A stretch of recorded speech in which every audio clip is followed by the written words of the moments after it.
দর্শক স্বাগতম আপনাদের সবাইকে জেডএসআরএম নির্বাচনের পথে। আগামী ত্রয়োদশ জাতীয় সংসদ নির্বাচনকে কেন্দ্র করে সংশ্লিষ্ট সব সংবাদ এবং খবর জানানোর জন্যই আমাদের এই আয়োজন। এবং আমাদের এই আয়োজনে আমরা প্রতিদিন একটি করে জেলা এবং তার সকল সংসদীয় আসনের তথ্য একই সাথে সেই আসনের নানা আদ্যপান্ত খবর আমরা জানবার চেষ্টা করি, সেই সাথে সরাসরি যুক্ত হয়ে জানতে চেষ্টা করি জেলার বিভিন্ন দলের প্রার্থীদের প্রতিশ্রুতি এবং ভোটারদের প্রত্যাশার কথা। আজকে এই পুরো আয়োজনে আপনাদের সঙ্গে থাকছি আমি জান্নাতুল কলি। আর আজকে আমাদের জেডএসআরএম নির্বাচনের পথে আয়োজনে আসন্ন ত্রয়োদশ জাতীয় সংসদ নির্বাচনকে উপলক্ষ করে আমরা জানবো হচ্ছে ময়মনসিংহ ৬ আসনের খবরাখবর। তার আগে আমার কাছে একটি প্রতিবেদন আছে, শুরুতেই প্রতিবেদনটি দেখে নিতে চাই। ত্রয়োদশ জাতীয় সংসদ নির্বাচনকে কেন্দ্র করে নানা রকম উত্তাপ ছড়াচ্ছে ময়মনসিংহ ৬ আসনে। জেলার রাজনীতিতে ফুলবাড়িয়া উপজেলার এই আসনটি সবসময় বেশ গুরুত্বপূর্ণ। এবার এখানকার ভোটের মাঠে রয়েছে একটি নতুন সমীকরণ। যে প্রার্থী এবার জয়ী হবেন, প্রথমবারের মতো সংসদে যাবেন তিনি। সৈয়দ নোমানের তথ্য এবং চিত্রে ডেস্ক রিপোর্টে বিস্তারিত থাকছে।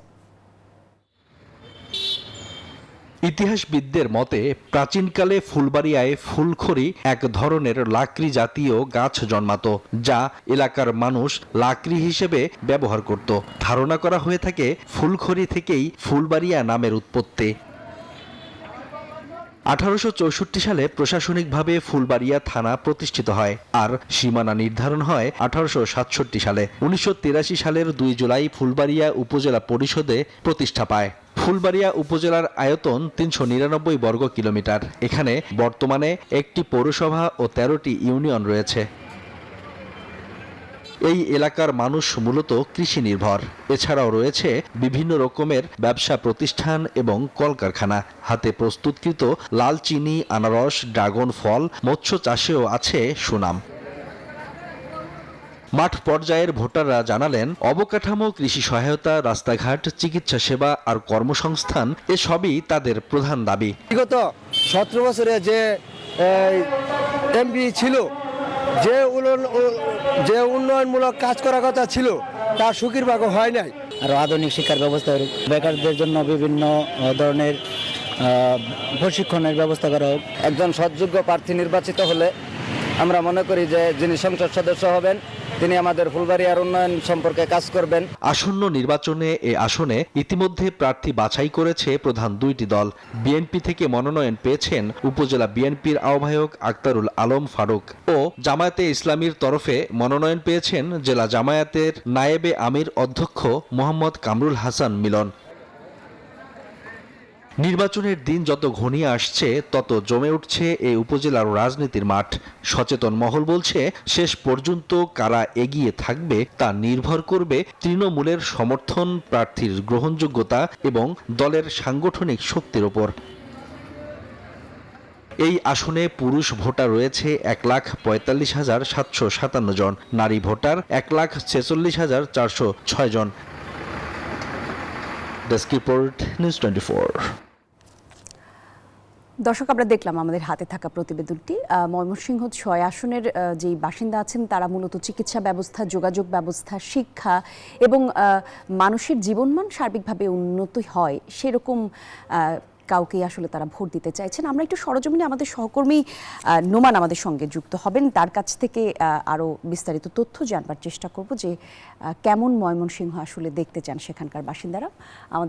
আমাদের সঙ্গে রয়েছেন আমাদের সহকর্মী সৈয়দ নোমান। নোমান, আমন্ত্রণ আপনাকে। একটু আমাদেরকে জানাবেন ময়মনসিংহবাসী কি ভাবছে, কাদেরকে ভোট দিতে চান, কেমন প্রার্থী বেছে নিতে চান তারা?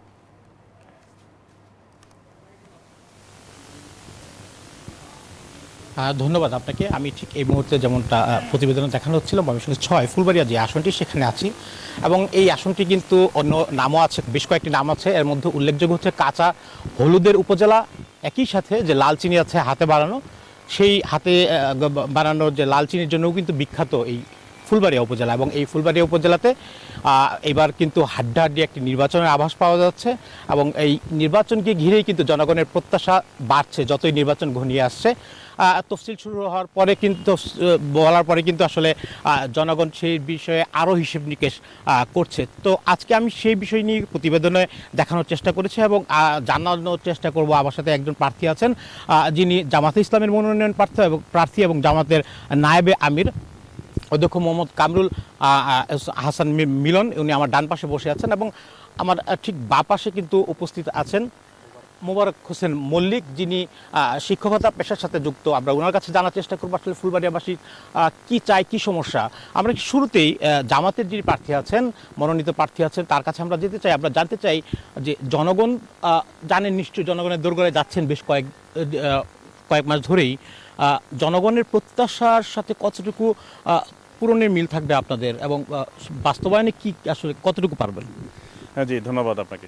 জনগণের প্রত্যাশা আসলে খুব বেশি না। প্রত্যাশা মেইনলি হচ্ছে যোগাযোগ ব্যবস্থার নিয়েই এই এলাকার সমস্ত লোকজন কথা বলে।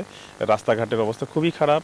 এই যোগাযোগ ব্যবস্থাটা মানে সুবিধা পেলে মানুষ আসলে অন্য উন্নয়নের দিকে তাদের মনোযোগ কম থাকবে, বরং তাদের এই প্রত্যাশাটা এটাই, যোগাযোগ ব্যবস্থাটার উন্নয়ন করতে হবে। সেই ক্ষেত্রে আমাদের প্রত্যাশা প্রাপ্তির ক্ষেত্রে আমাদের প্রতি তাদের আস্থা এই জন্য বেশি যে আমরা দুর্নীতিতে জিরো টলারেন্স থাকবো ইনশাআল্লাহ। দুর্নীতির কারণে রাস্তাঘাট হচ্ছে না, উন্নয়ন হচ্ছে না, এটা আমরা মনে করি। এই জন্য আমরা আমাদের আমিরে জামাত বলেছেন যে 24-এর অভ্যুত্থান হয়েছে, এইবার আমাদের যুদ্ধ হচ্ছে দুর্নীতির বিরুদ্ধে যুদ্ধ। আমরা যদি দুর্নীতি বন্ধ করতে পারি তাহলে জনগণের প্রত্যাশা পূরণ করা সহজেই সম্ভব হবে ইনশাআল্লাহ। ফুলবাড়িয়ার যদি জনগণ আপনাকে বেছে নেয়, সেক্ষেত্রে প্রধান আপনার বাস্তবায়ন কি থাকবে? জি, আমরা তো বললাম জনগণের প্রত্যাশার আলোকে আমরা যোগাযোগ ব্যবস্থার উন্নয়ন করব, স্বাস্থ্য খাতে আমরা মনোযোগ দেব ইনশাআল্লাহ, আমরা শিক্ষা খাতে মনোযোগ দেব। বিশেষ করে প্রত্যেকটা ইউনিয়নে যে স্বাস্থ্য কেন্দ্রগুলো আছে সেখানে আমরা MBBS ডাক্তার বসানোর চেষ্টা করব, প্রতি সপ্তাহে যাতে অন্তত একজন ডাক্তার বসে। সেই আরও আমরা যেটা করব সেটা হচ্ছে যে দক্ষিণাঞ্চলের জন্য যে কৃষি নির্ভর যে অর্থনীতি এখানে, সেখানে লেবু, আনারস, তারপরে সবজি, এই জাতীয় বিষয়ে মানে সংরক্ষণের জন্য আমরা কোল্ড স্টোরেজের ব্যবস্থা করব। পাশাপাশি আমরা মনে করি যে লাল চিনি জিআই পণ্য হিসেবে স্বীকৃতি পেয়েছে, এটাকে যাতে আন্তর্জাতিক পরিমণ্ডলে পরিচিত করানো যায়, বাজারজাত করা যায়, বা উৎপাদনে আরও মানে বাজারজাতকরণে সহজলভ্য হয়, উৎপাদন প্রক্রিয়ায় কৃষকরা আরও জড়িত থাকে, সেই ব্যাপারে আমরা উদ্যোগ নেব ইনশাআল্লাহ। আর মাদক যেটা আছে সেটা একটা ভয়াবহ আকার ধারণ করেছে, সেটার ব্যাপারে আমরা ভূমিকা নিব ইনশাআল্লাহ। সব দিক থেকে আমরা মনে করি জনগণের যে প্রত্যাশা সেটা হচ্ছে যোগাযোগ ব্যবস্থার উন্নয়ন, কৃষি পণ্যের বাজারজাতকরণ এবং সরবরাহ, স্বাস্থ্য এবং শিক্ষা খাত বিশেষ করে ভেঙে পড়েছে 16 বছরে, সেটা আমরা হাত দিব ইনশাআল্লাহ। ধন্যবাদ আপনাকে। শুনছিলেন জামাতে ইসলামের মনোনীত প্রার্থী যিনি আছেন, তিনি কি করতে চাচ্ছেন এই ফুলবাড়ী উপজেলার জন্য। আমরা একটু যেতে চাই মোবারক হোসেন মল্লিকের। আমরা একটু স্টুডিওতে ফিরছি, পরে আবার ফিরে আসবো। দর্শক নোমান, আপনাকে ধন্যবাদ। নিশ্চয়ই আরেকজন প্রার্থী যিনি আছেন তার কথাও আমরা শুনবো জেরুসালেম নির্বাচনের পথে। দর্শক, এই পর্যায়ে আমাদেরকে একটা ছোট্ট বিরতি নিতে হচ্ছে। বিরতির পর এসে আমাদের কাছে যিনি আরেকজন প্রার্থী আছেন তার কথাও আমরা শুনবো। তিনি আসলে ফুলবাড়িয়াকে কিভাবে সাজাতে চান, নিশ্চয়ই সেই কথাও আমাদের সহকর্মীর মাধ্যমে আমরা জানবো। সে পর্যন্ত আমাদের সঙ্গেই থাকুন। বিরতির পর আরও একবার আমন্ত্রণ সবাইকে, দেখছেন জেরুসালেম নির্বাচনের পথে। দর্শক, আমরা বলছিলাম ময়মনসিংহ 6 আসন নিয়ে কথা বলছিলাম আমরা আজকে, এবং ময়মনসিংহ থেকে আমাদের সহকর্মী সৈয়দ নোমান আমাদের সঙ্গে সরাসরি যুক্ত আছেন। আরও একবার যাব নোমানের কাছে। নোমান, আরও একজন প্রার্থী ছিলেন আপনার সঙ্গে এবং তিনি কথা বলতে চাইছিলেন, আমরা শুনবো তিনি আসলে ভোটারদের জন্য কি প্রতিশ্রুতি দিতে চান।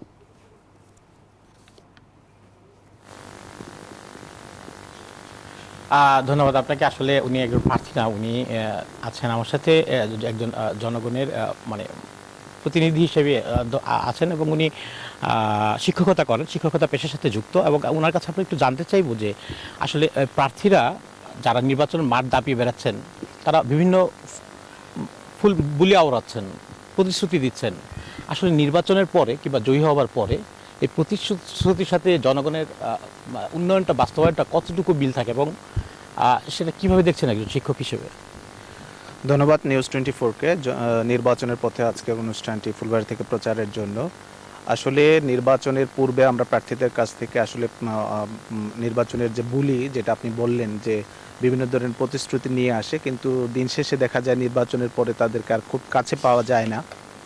তো আমরা 24-এর গণঅভ্যুত্থান পরবর্তী যে একটি বাংলাদেশের স্বপ্ন দেখছি, সেই বাংলাদেশে আমরা এরকম বুলির প্রতিশ্রুতি আমরা চাই না। আমরা চাই যে প্রার্থীরা যে কথা বলবেন নির্বাচনের পূর্বে, নির্বাচনের ঠিক পরবর্তী সময়েও তাদের প্রতিশ্রুতিগুলো পূরণ করবেন, এবং সেই ক্ষেত্রে জনগণেরও কিছু দায় আছে। আমি মনে করি জনগণ সেই ক্ষেত্রে প্রার্থী বাছাইয়ের ক্ষেত্রে আমরা মনে করি সেই প্রার্থীকে বেছে নেবে যার অতীত ইতিহাসে এরকম প্রতিশ্রুতি বাস্তবায়নে বিশেষ ভূমিকা আছে এবং প্রতিশ্রুতি রক্ষা করেন, এরকম প্রার্থীকে বেছে নেবে। আমরা আশা করছি যে 24 পরবর্তী নির্বাচনটি হবে এরকম প্রতিশ্রুতিবদ্ধ প্রার্থীদেরকে বিজয়ী করা। আমরা সেটা প্রত্যাশা করছি এবং আমরা আশা করি যে সেরকম প্রার্থী ফুলবাড়িয়া থেকেও বেছে নেওয়া হবে। ধন্যবাদ আপনাকে। আমরা একটু আবারও ফিরতে চাই জনাব কামরুল হাসান মিলনের কাছে। আমরা একটু জানতে চাইব প্রার্থী আরও আছে আপনার প্রতিদ্বন্দ্বিতার জন্য, নিজেকে কতটুকু ফিট বলে দাবি করছেন? জি, ধন্যবাদ আপনাকে। আমি মনে করি যে আমরা এই 24 পরবর্তী এবং পূর্ববর্তী আমাদের যে ভূমিকা, জামাত ইসলামীর যে ঐতিহাসিক দায়িত্ব বাংলাদেশে, ইনশাআল্লাহ অতীতের যে কোনো সময়ের তুলনায় মানুষ জামাত ইসলামীকে বেছে নেওয়ার জন্য প্রস্তুত হয়ে আছে। পাশাপাশি আমরা দেখব যে অতীতের সব দলগুলোই জনগণ দেখেছে, সবাই প্রতিশ্রুতি ভঙ্গ করেছে এবং সবাই বারবার প্রতারিত হয়েছে, যে কারণে আজকে দাঁড়িপাল্লার পক্ষে যে গণজোয়ার আপনারা দেখছেন এই জন্যই তৈরি হয়েছে বলে আমরা মনে করি। জি, এই জন্য ফুলবাড়িয়াতেও সেই গণজোয়ার আমরা লক্ষ্য করছি। ধন্যবাদ। ধন্যবাদ আপনাকে। শুনছিলেন জামাত ইসলামের মনোনীত প্রার্থী যিনি, তিনি বলছিলেন যে আসলে নতুন প্রার্থী এবং নতুনত্ব চাই বলেই আসলে তিনি এই নির্বাচনে জয়ী হবেন এবং জনগণের প্রতিশ্রুতিগুলি পূরণ করবেন। তো এই ছিল নির্বাচনের পথে ময়মনসিংহ থেকে, ময়মনসিংহ 6 ফুলবাড়ি আসন থেকে আমার কাছে ফিরছি স্টুডিওতে। অনেক ধন্যবাদ আপনাকে নোমান আমাদের সঙ্গে যুক্ত হবার জন্য। একই সাথে শুভকামনা রইল প্রার্থী যারা আছেন এবং আসলে যারা ভোটার আছেন তারাও নিজেদের পছন্দ মতো প্রার্থী বাছাই করে নেবার যে সুযোগ সেটি নিশ্চয়ই পাবেন, সেই প্রত্যাশায় আজকের জেরুসালেম নির্বাচনের পথে আয়োজন শেষ করছি। আগামীকাল অন্য কোনো আসন বা জেলার খবর আমরা আপনাদেরকে দেখাবো। সে পর্যন্ত সবাই ভালো থাকবেন, সুস্থ থাকবেন। বিদায় নিচ্ছি আজকে এখানেই।